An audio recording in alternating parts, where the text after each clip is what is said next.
불순종하고 헛된 말을 하며 속이는 자가 많은 중 할례파 가운데 특히 그러하니 그들의 입을 막을 것이라.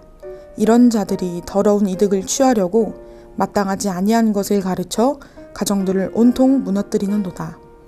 그레데인 중에 어떤 선지자가 말하되 그레데인들은 항상 거짓말쟁이며 악한 짐승이며 배만 위하는 게으름뱅이라 하니 이 증언이 참되도다. 그러므로 내가 그들을 엄히 꾸짖으라. 이는 그들로 하여금 믿음을 온전하게 하고 유대인의 허탄한 이야기와 진리를 배반하는 사람들의 명령을 따르지 않게 하려 함이라.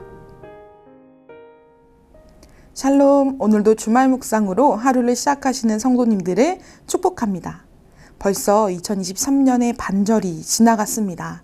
지난 6개월 하나님과 친밀하게 보내셨나요? 7월의 첫 주일인 오늘 우리의 영적인 상태를 점검하고 다시 결단하며 나아가는 시간이 되기를 소망합니다. 우리 몸의 한 곳이 병균으로 인해 감염이 되면 감염된 부위를 치료하고 심하게는 도려내야 합니다. 바이러스가 온몸으로 퍼지기 때문이지요.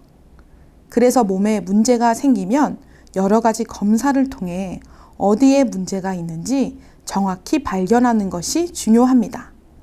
몸의 각 지체가 연결되어 있기 때문입니다. 우리의 몸이 건강해야 하듯이 그리스도의 몸된 교회도 건강을 유지하는 것이 중요합니다. 오늘 본문을 통해 건강한 교회를 위해서 우리가 무엇을 해야 하는지 함께 나누기를 원합니다. 바울은 믿음의 형제 디도를 그레데 섬에 파송하여 그레데 교회를 세우고 성장시키는 일을 맡겼습니다.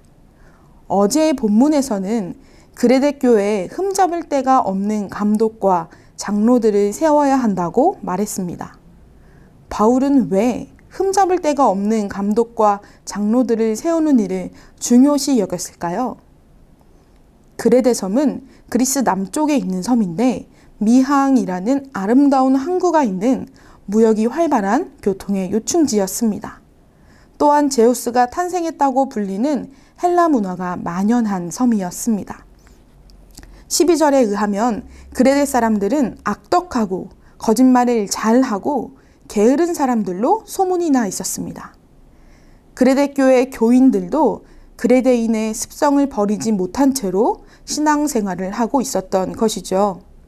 그래서 바울은 그레데인들의 뼛속까지 깊게 심겨진 악습을 복음으로 끊고자 했던 것입니다. 복음만이 그들을 변화시킬 수 있었습니다. 그렇게 건강한 교회를 만들기 위해서 흠잡을 데가 없는 악습을 따르지 않는 건강한 지도자가 필요했습니다. 그런데 복음으로 변화되어야만 하는 그레데 교회에 또 다른 문제가 있었습니다. 바로 할례파 유대인들의 등장입니다. 10절, 12절에서 할례파 유대인들의 특징에 대해서 설명하고 있습니다. 그들은 더러운 이득을 취하려 하고 가정을 무너뜨리는 사람들입니다. 하나님을 믿는다고 말하지만 그 행위로는 하나님을 부인하는 사람들입니다. 할례파 유대인들은 복음이 전파되는 것을 방해하는 거짓 교사였습니다. 율법을 연구하고 율법을 이야기하는 것만 좋아하는 사람들이었으며 율법의 행위가 구원의 조건이라고 생각하던 사람들입니다. 이러한 할례파 유대인들이 그레데 교회에 들어와서 교인들을 혼란에 빠지게 만들었습니다. 본질이 아닌 비본질을 따라 살게 하여 분열되게 만들고 가정을 무너뜨리기도 했습니다. 예수 그리스도를 믿어야만 구원받는다는 복음의 진리를 해치고 있었습니다. 이러한 할례파 유대인들의 행위를 보고 바울은 가만히 있을 수 없었습니다. 바울은 디도에게 할례파 유대인들의 입을 막아야 한다고 말합니다. 본질이 아닌 비본질을 전파하는 자들로부터 교인들을 지켜야 한다는 것입니다. 우리 몸에 들어온 바이러스를 내쫓아야 건강을 유지할 수 있듯이 교회에 들어온 악하고 거짓된 것을 제거해야 건강한 교회가 될 수 있는 것입니다. 교회 공동체를 파괴하고 복음의 진리를 혼탁하게 만드는 것을 경계해야만 하는 것이죠. 두 번째로 건강한 교회, 건강한 성도를 만들기 위해서 바울이 디도에게 가르쳐준 방법은 엄히 꾸짖는 것입니다.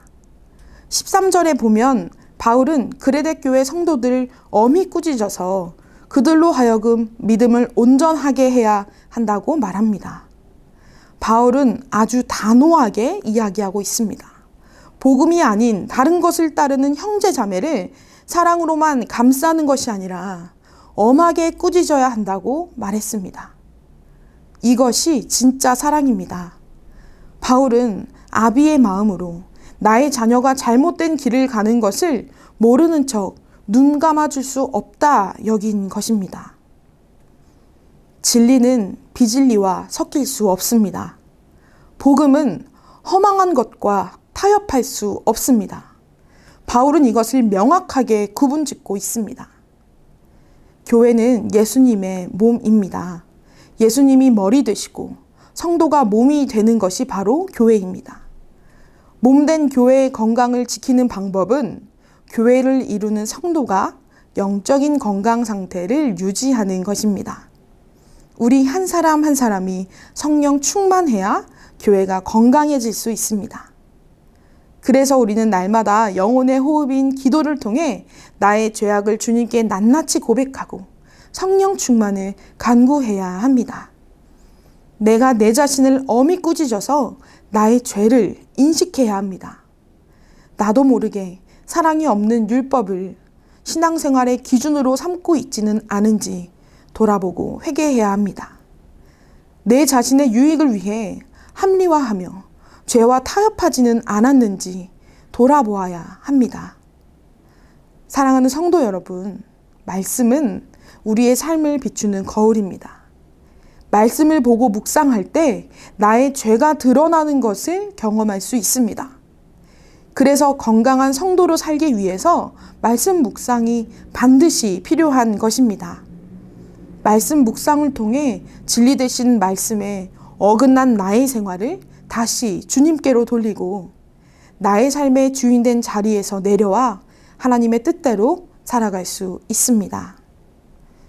2023년의 상반기를 점검하며 우리의 영적인 건강검진을 하는 저와 여러분이 되시기를 소망합니다.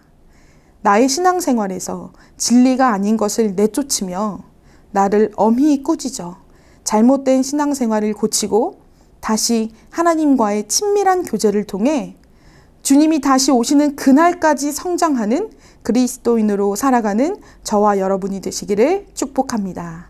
함께 기도하겠습니다. 사랑의 하나님, 감사합니다. 오늘도 말씀으로 우리의 삶을 조명하시는 하나님을 신뢰합니다. 하나님, 우리가 건강한 영적 상태를 유지하기 위해 날마다 성령 충만을 간구해야 한다고 오늘 묵상했습니다. 주님, 우리가 매일매일 주님과 동행하며 성령 충만으로 날마다 성장하는 우리 모든 성도가 될 수 있도록 인도하여 주시옵소서. 감사드리며 예수님의 이름으로 기도드립니다. 아멘.